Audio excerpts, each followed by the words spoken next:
Amanda, tonight's event was special for one mother in particular who lost her daughter to domestic violence 3 years ago. She's since become an advocate for those in abusive relationships. Flower petals now sit atop of Lake Lafayette, honoring victims of domestic violence in Gibson County. The petals resisting the water and being strong, like we're going to be strong against violence. As Rita Dugan tosses her petals into the water, she remembers her daughter, Jessica Tice. 3 years ago, she was shot down and murdered.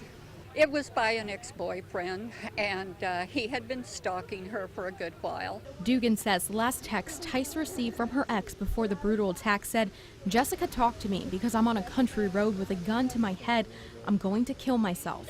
But that day, May 22, 2013, her ex hid in a dumpster behind Los Aztecas as Tice and her family celebrated her son's graduation from high school. And her ex didn't take his own life that day. And he stepped out and shot her in the back.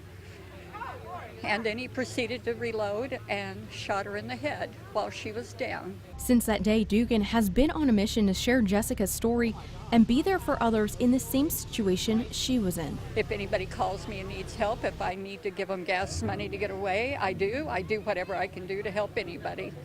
I don't want to bury another woman. But this is not an isolated incident in Gibson County. In 2015, Albion Fellows Bacon Center saw 83 domestic violence situations in the county, and the Gibson County Sheriff's Office responded to 597 calls for domestic disputes. Events like Flowers on the Lake aim to remind women or men in abusive relationships that you're not stuck and you're never alone. So hopefully it sparks some level of hope in them, and they'll come forward and reach out and talk to somebody about their situation. If you're in an abusive relationship, you can contact Albion Fellows Bacon Center or call police.